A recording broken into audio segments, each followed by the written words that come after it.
Selamat pagi semua, kembali lagi di video pembelajaran IPA pada pagi hari ini. Silahkan kalian siapkan terlebih dahulu alat tulis kalian ya. Nah, sebelumnya kita sudah membahas tentang perkembangbiakan tumbuhan. Sama halnya, hari ini kita akan membahas juga perkembangbiakan secara generatif dan vegetatif, namun tentang perkembangbiakan hewan. Yuk simak baik-baik video berikut ini. Perkembangbiakan generatif pada hewan, yaitu perkembangbiakan terjadi dengan adanya peleburan sel kelamin jantan dan betina yang akan menghasilkan zigot, berkembang menjadi embrio dan dikeluarkan dengan cara ovipar, vivipar, dan ovovivipar. Yuk kita bahas satu persatu. Yang pertama, perkembangbiakan dengan cara bertelur atau ovipar. Contohnya seperti hewan unggas, ada itik, ayam, angsa, dan lain sebagainya. Hewan ovipar adalah embrio yang dilindungi oleh cangkang telur. Sedangkan kalau melahirkan atau vivipar, contoh hewannya adalah mamalia. Ciri khas mamalia melahirkan memiliki kelenjar susu dan bernafas menggunakan paru-paru serta memiliki daun telinga. Hewan vivipar, embrio berada di dalam tubuh induk betina tetapi tidak dilindungi cangkang telur. Yang ketiga, bertelur dan melahirkan atau ovovivipar. Contoh hewan ini adalah hiu dan ular. Embrio pada hewan ovovivipar dibungkus oleh cangkang telur. Telur tetap bertahan di dalam tubuh induk sampai menunggu untuk dikeluarkan.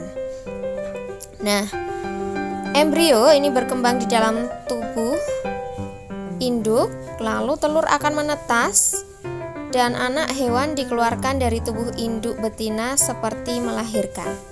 Berikutnya perkembangbiakan vegetatif pada hewan, yaitu perkembangbiakan tanpa melalui pembuahan ovum dan sperma.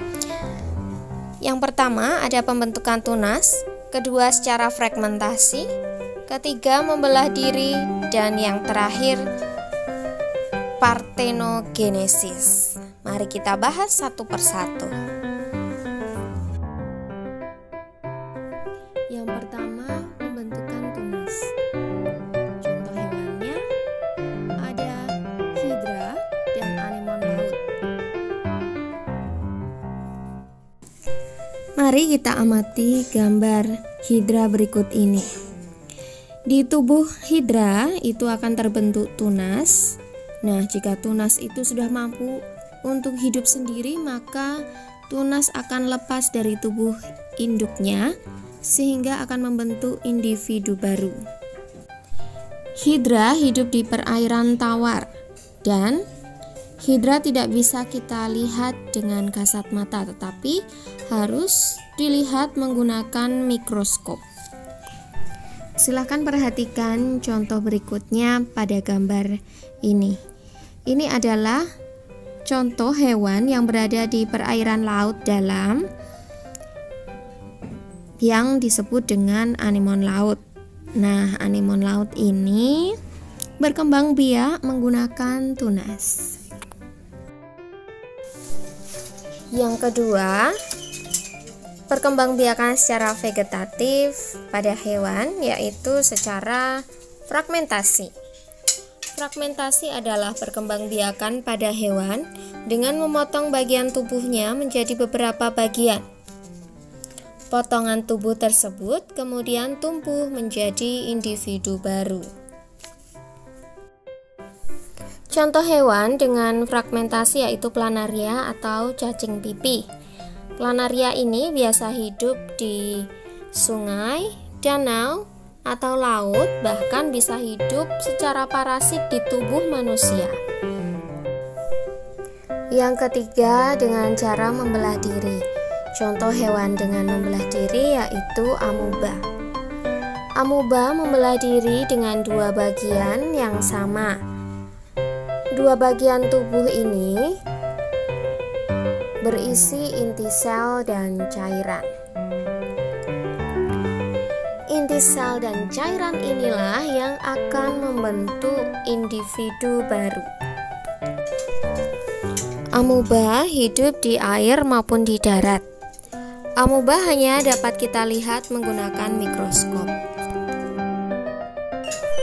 Yang keempat, secara partenogenesis.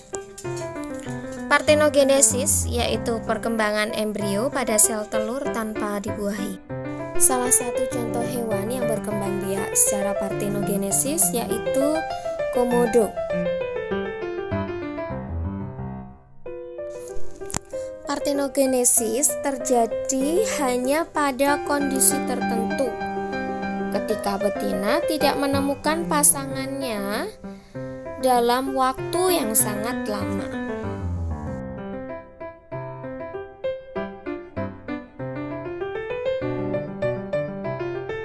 Contoh lain yang berkembang biak dengan partenogenesis adalah kutu daun. Nah, itulah penjelasan tentang perkembangbiakan hewan secara generatif dan vegetatif. Berikutnya, Bu Ria akan menjelaskan tentang pelestarian hewan dan tumbuhan. Disimak baik-baik ya. Upaya untuk melestarikan hewan yang pertama, membuat tempat penangkaran hewan langka dengan ex situ, yaitu penangkaran hewan di luar habitat asli. Contohnya kebun raya, kebun binatang, dan taman safari. Sedangkan in situ yaitu penangkaran hewan di dalam habitat aslinya. Contohnya Taman Nasional, Cagar Alam, Suaka Marga Satwa, dan hutan lindung. Nah, upaya yang kedua, tidak melakukan perburuan liar dan jual beli hewan langka. Nah, contohnya pada gambar seperti ini. Kita tidak boleh melakukan hal tersebut karena dapat menyebabkan kepunahan hewan.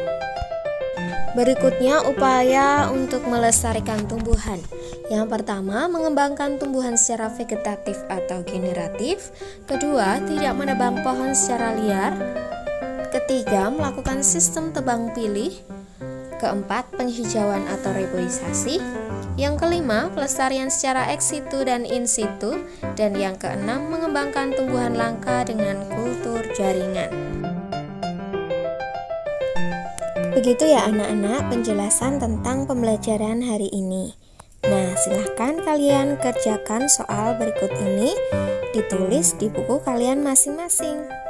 Terima kasih, selamat belajar, Tuhan memberkati.